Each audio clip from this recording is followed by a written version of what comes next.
Alafu gas kwa bike. Ziko, that's what I was telling you. Mnasikia ndugu yangu inatumianga gas badala ya mafuta, kwa sababu nimeona gas iko na faida kuliko petroli. Kwa maana gas ukirefill aka kamtungi kandogo ka gas kanaenda siku 4 bila kuweka mafuta. Chenye unaweka ni tu mafuta kidogo ya kungurumisha tu, alafu unatumia gas. Sababu ya kufanya hivi ni vile tuliona venye maisha imekuwa magumu, sababu petroli iko bei kali sana. Na petroli kama mimi uwanga natumianga petroli kila siku natumia 600 700 hivi. Na nilipoanza kutumia hii gas, hii kamtungi na nipeleka siku 4. Ukifanya mahesabu nilikuwa ninakunywa mafuta ya 600 kila siku, na saizi ninaweka 200. Kwa hivyo ninaona inaniachia 400 kila siku. 400 siku 4, hiyo ni pesa. Ndio filtration yao inakuanga like gases inapanda juu, so gas is easy to extract, so gas flexibility yake ya ability ya gas kupanda in terms of weight inakuanga light kidogo as compared to in terms of combustion. I think the two are okay. The problems comes when maybe they are okay because petroleum is gasoline. Yeah, but petroleum at least it's a liquid. Unaona gari yako inaweza kuwa na shida petroli na leak petrol, at least hiyo na leak chini.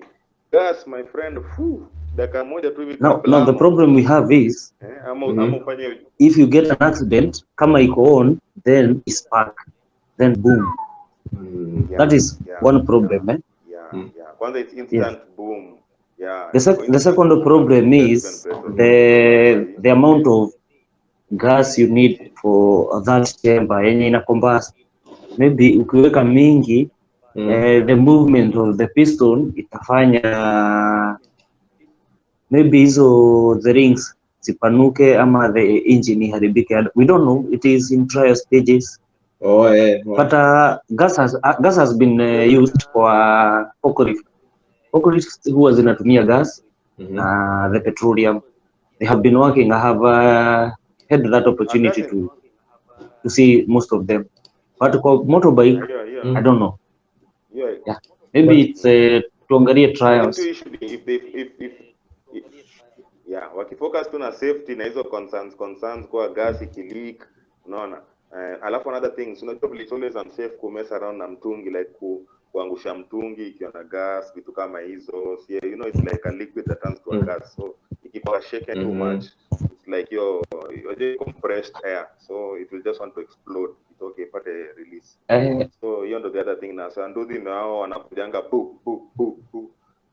ndudi naenda mbele nyuma amebreak, amepindua, umeingia kwa rough road, unatokezea kwa ditch. So is that shaking not a factor? Unaona, so if they're really going to do it, take two time analyze scientifically na safety wise, but yeah, economically. Okay, we have this company called Progress.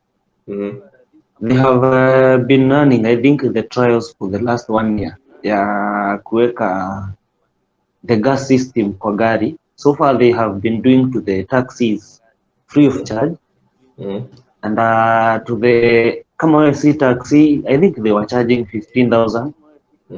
But the system inaendelea kudevelop because we need so many sensors.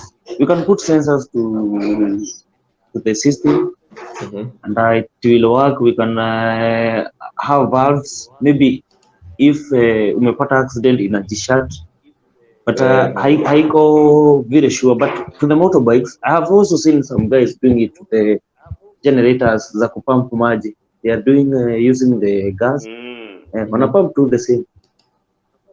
So this I think is another area to venture in.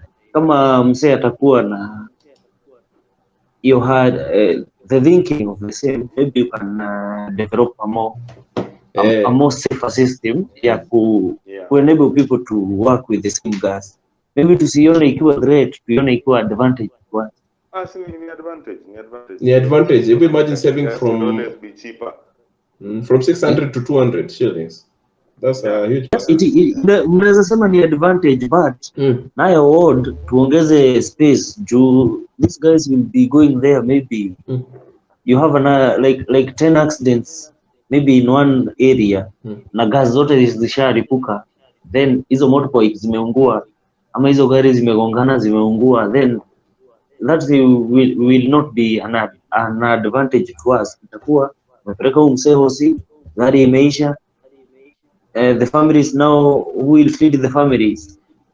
So we have to consider kama ni training to the people, hawa jamaa boda boda wafunzwe, because I think wanakuanga reckless sana. We have some of them who are good. Then we need more firefighters who can handle such things. Juu itakuwa almost like a terrorist attack everywhere there's a border accident. Yes. Which will be. So it's just a matter of how they make the how the cylinders. Hiyo chuma ya kukava ya kuhold your gas.